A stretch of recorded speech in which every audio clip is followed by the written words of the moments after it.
Comment retourner la sorcellerie contre eux et inverser instantanément toute malédiction? As-tu déjà ressenti le poids invisible d'une malédiction? Un blocage que rien n'explique. Des maladies qui reviennent sans cause. Une oppression constante dans ta maison, dans ton sommeil, dans ton esprit. Mon frère, ma sœur. Ce que tu vis peut être spirituel. Mais la bonne nouvelle, c'est que la lumière triomphe toujours des ténèbres. Il est écrit: toute arme forgée contre toi sera sans effet, et toute langue qui s'élèvera en justice contre toi, tu la condamneras. Ésaïe 54, 17. Aujourd'hui, je t'invite à marcher dans l'autorité divine que Christ t'a donnée, pour renverser toute œuvre des ténèbres. 1. Comprendre l'origine spirituelle des attaques. Ferme les yeux un instant.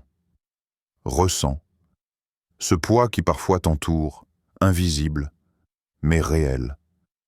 Cette sensation d'être observé, oppressé, bloqué. La sorcellerie n'est pas un mythe.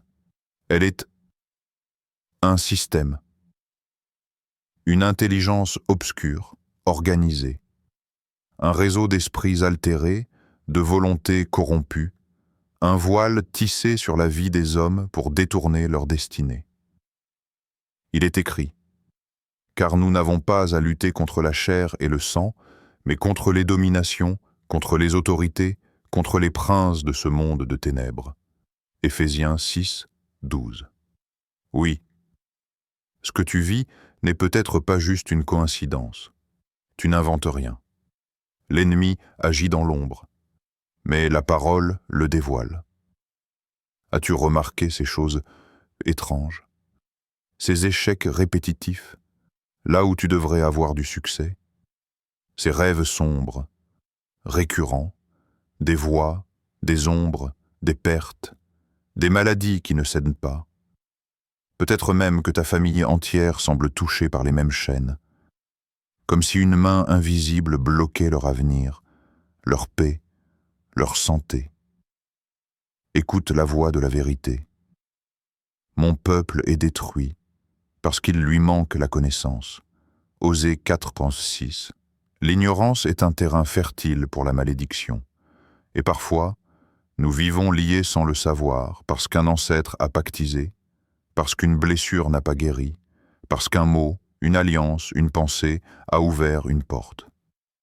Oui, pose-toi cette question. Y a-t-il un schéma qui se répète dans ma vie, une souffrance qui semble venir de plus loin que moi?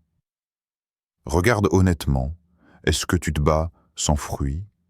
Est-ce que tu fais tout comme il faut, mais la paix ne vient pas? Est-ce que ton foyer, ton sommeil, ton travail sont en guerre?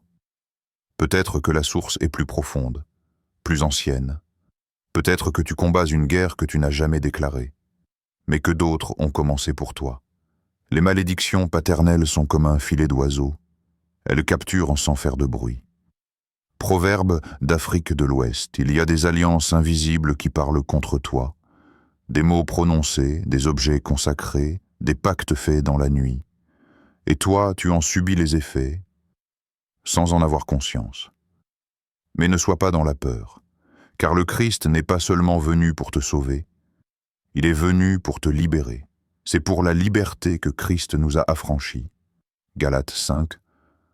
Mais encore faut-il que tu ouvres les yeux. Encore faut-il que tu sois prêt à affronter la vérité, à regarder en face ces domaines où tu as peut-être toléré ce qui détruit. N'ayez rien de commun avec les œuvres infructueuses des ténèbres, mais plutôt dénoncez-les. Éphésiens 5. Alors, qu'as-tu laissé entrer?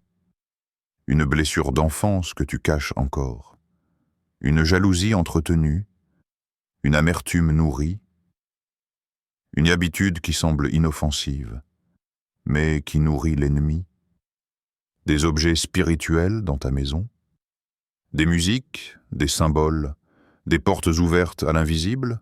Ce n'est pas une accusation, c'est un appel, un cri de l'esprit qui veut te restaurer.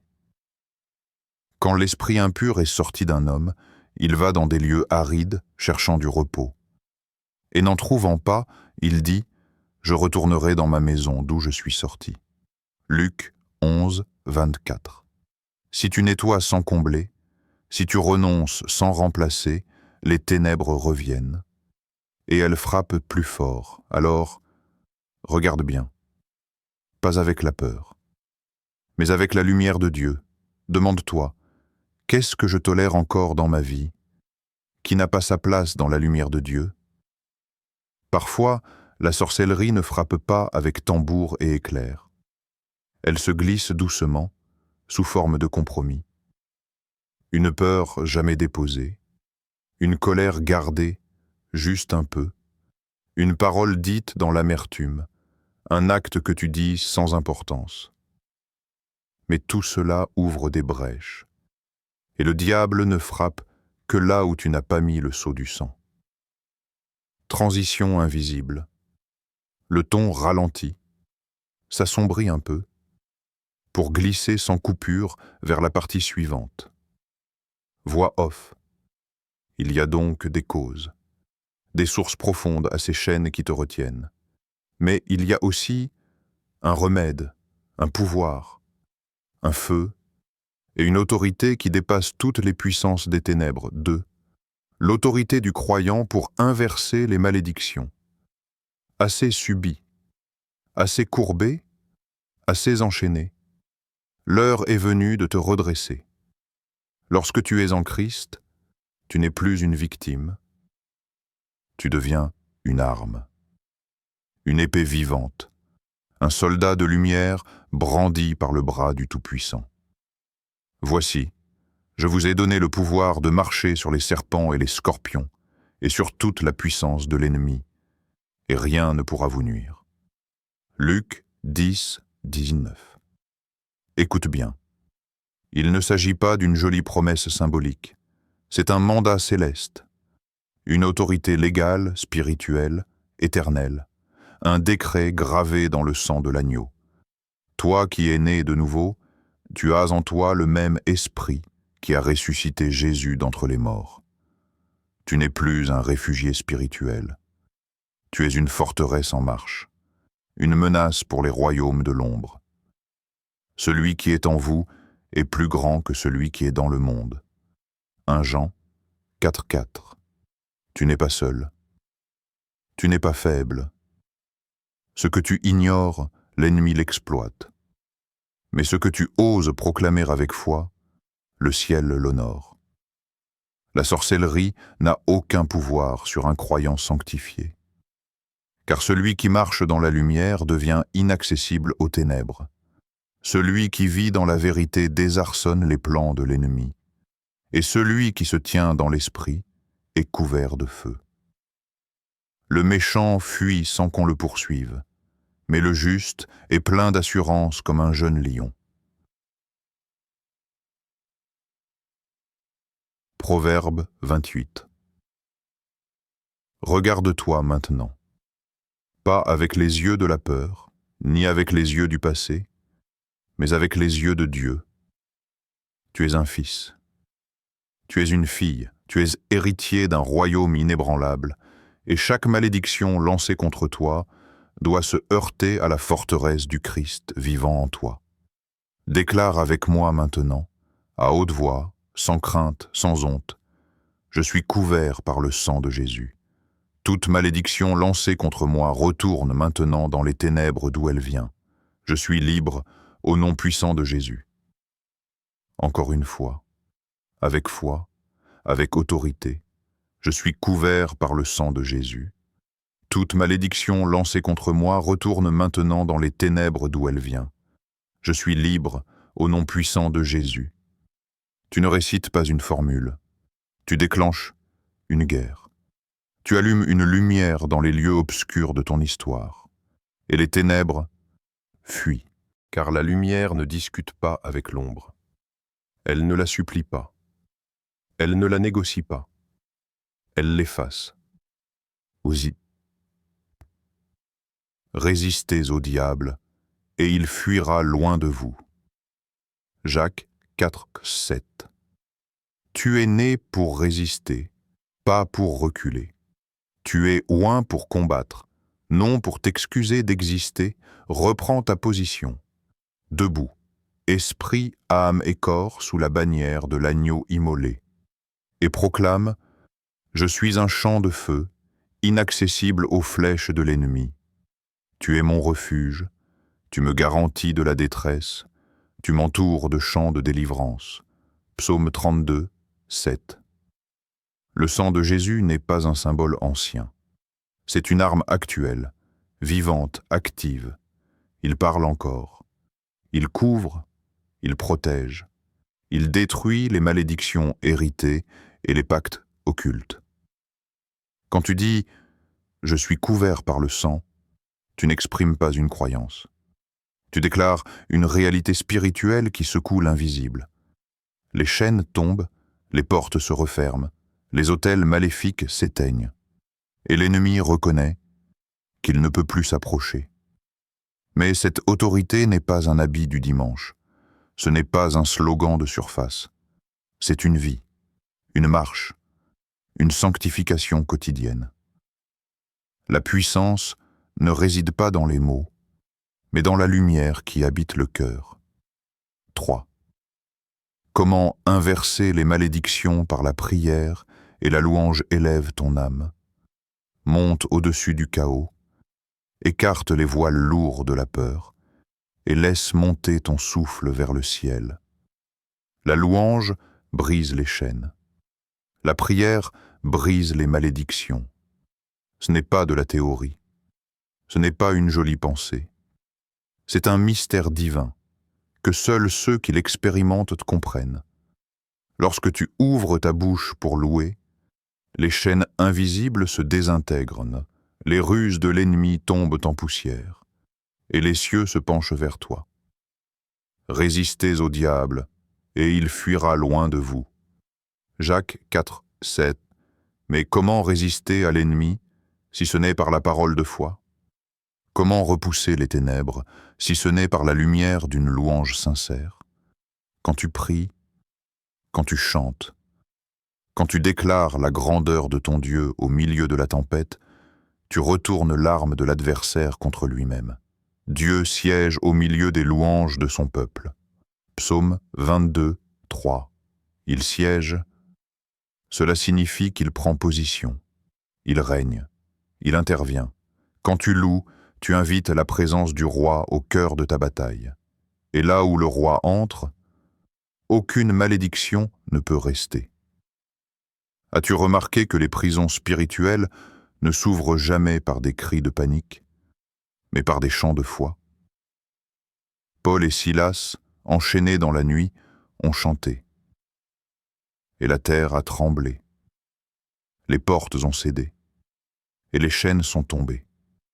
Ta bouche est une clé. Ta louange est une arme. Ne laisse pas le silence étouffer ta voix. Ne laisse pas la peur étouffer ta prière. Chante, même en larmes. Prie, même dans le doute. Car chaque mot élevé dans la foi est une semence dans le ciel, et Dieu ne laisse jamais une semence vivante mourir sans fruit. Pose-toi cette question maintenant. Ma bouche proclame-t-elle plus la peur ou la victoire de Dieu? Regarde les paroles que tu prononces.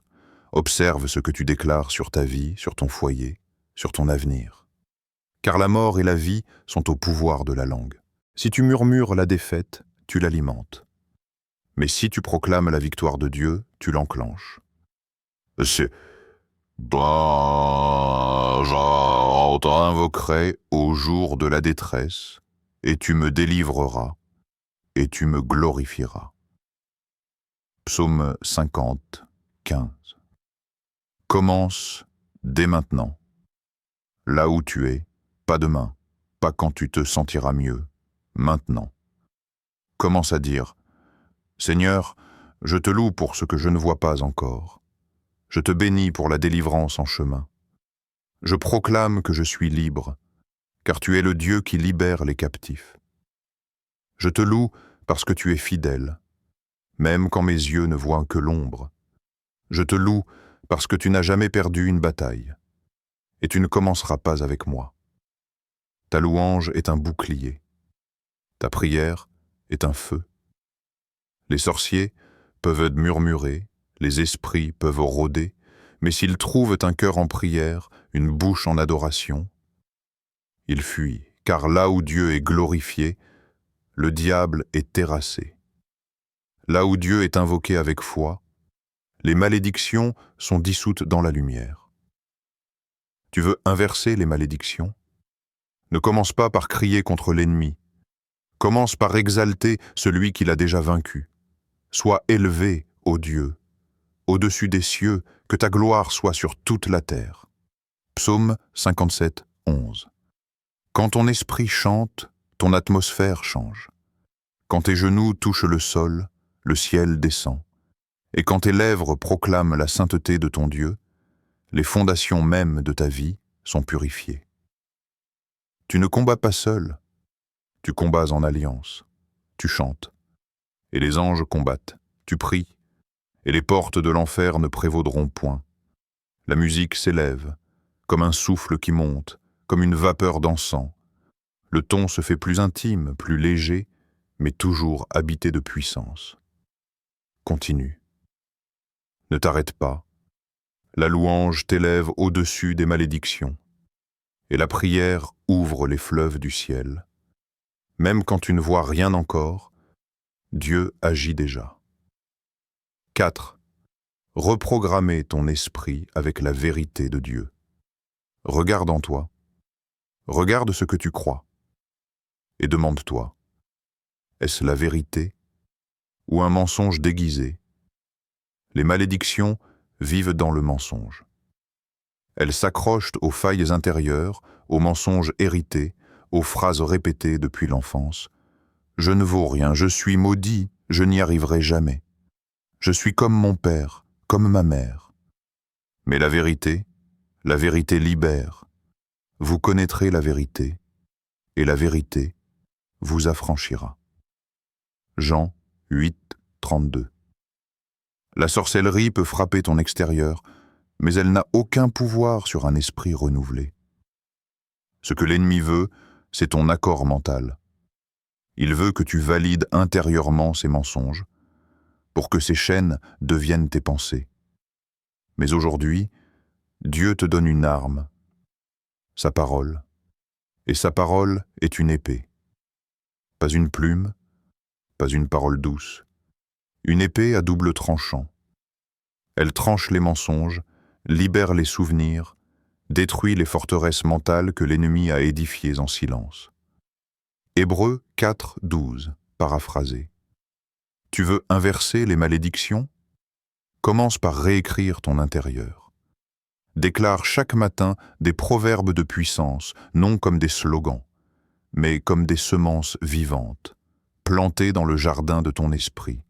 Le juste n'a rien à craindre d'aucune calamité. Proverbe 1, 33. Celui qui demeure sous l'abri du Très-Haut repose à l'ombre du Tout-Puissant. Psaume 91. Ces paroles ne sont pas décoratives.